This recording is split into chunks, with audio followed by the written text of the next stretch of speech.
I scored this really heavy concrete wash sink a while back, like almost a year ago now, and it's just been glued to the ground next to our barn ever since.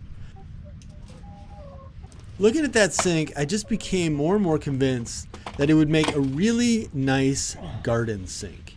The deal is that we've got a much larger garden than we've ever had before. And last year, when we were cleaning off veggies and bringing them in from the garden, the kitchen sink just wasn't ideal for that. You know, it got messy, there were bugs and dirt and stuff like that. And I became convinced that we needed a garden sink. You know, like a sink outside, a sort of first step in washing stuff before bringing it in the house. The thing about these sinks that's really cool is that they're not all concrete. You know, it's not just concrete. There's a metal lip along the top, and the thing is actually plumbed with steel drains. So the deal with these old concrete sinks, at least here in the Midwest, is that I see them all the time, either for free or really, really cheap, but they're never like on the side of the road. You know, they're always in somebody's house because nobody wants to move these sinks. And if you look at the ads, it's usually like free, you haul, and then you send a message to the person like, hey, I'm interested in your sink, and they write you back, bring some friends, the sink is located in my basement. Now, when I originally envisioned this project, in my mind, the sink was at the center of this elaborate covered wash station. You know, there's like a metal sloping roof up above, or maybe it's like that clear plastic stuff. And you've got 6x6 posts in the ground, shelves around the sink, maybe like an expansive countertop and a small deck to stand on, you know, that kind of thing.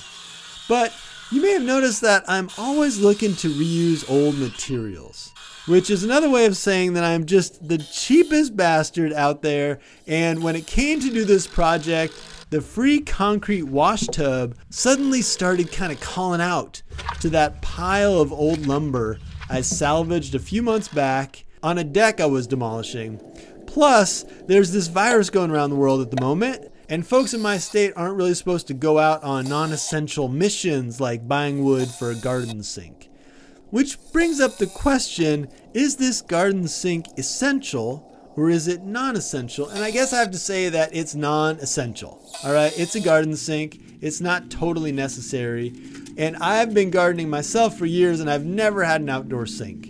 But dang, if it's not going to be cool to have a sink right there on the edge of the garden. Maybe it's not essential in the bigger scheme of things. I get that. But I think it's going to be a pretty cool part of the garden.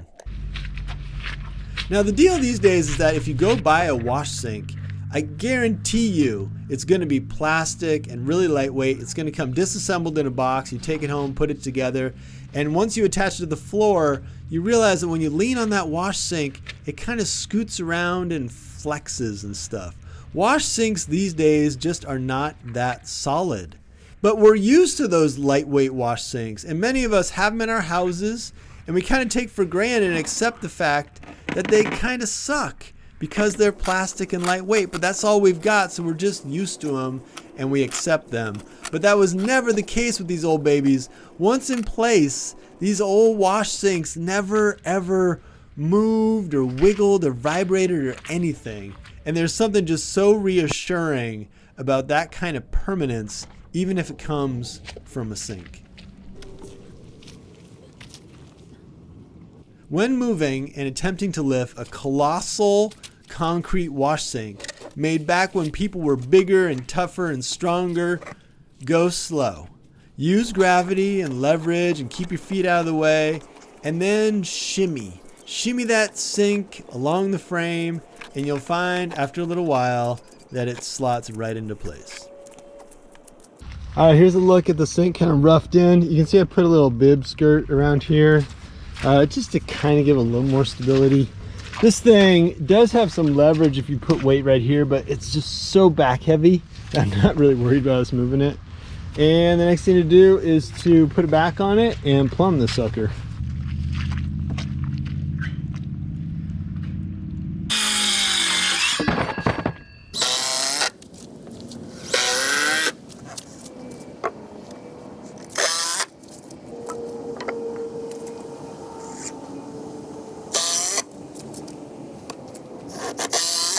You know, don't you think it needs like a little table over here? Plus it's clean, you know, I'd say probably ready for a food kitchen, you know, sterile, whatever you call it, food grade.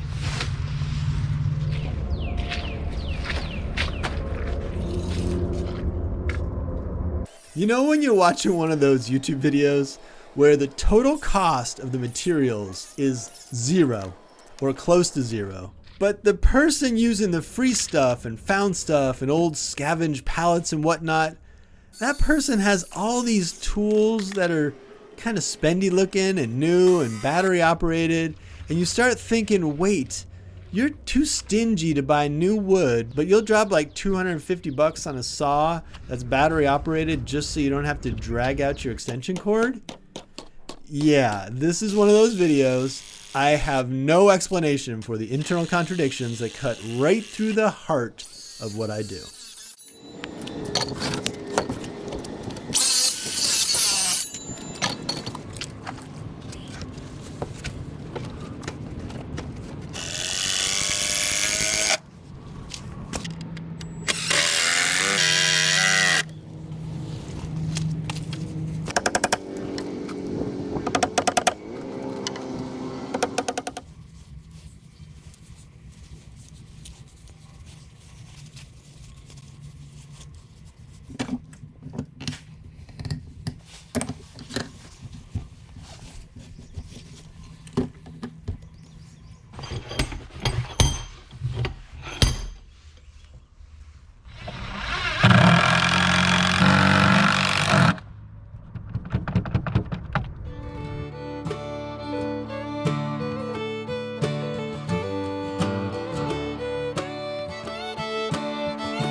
Okay, let me give you a walkthrough of the sink just so you can see all the features in case you missed anything. I don't have the water hooked up yet. It's still freezing at night. So anyway, this is gonna be the water. This is 3/4 inch packs, big packs. It's gonna come over here. Then I'm gonna adapt out to my hose fitting. And on this guy, I'm probably gonna run a small hose so I can kind of use it like a sprayer, but we'll see how that works out. Anyway, just a couple nails across the top. You know, we do have some killer cabbages out here, so it's good to be prepared. And sink is in place. I didn't plumb the drain. I'm planning to just put a bucket under there and recycle the water. And then over on this side, a work table, storage down below, probably put pots and buckets and things like that up there, and then use this kind of as a prep table before we wash, or a drying table after we wash. All right, thanks for checking out the project. Haven't started actually gardening this year. You know, the garden is just kind of fallow, but I've got starts inside and it's getting really close. It's about 3 weeks to the frost date. So videos should be coming soon on the rest of the garden.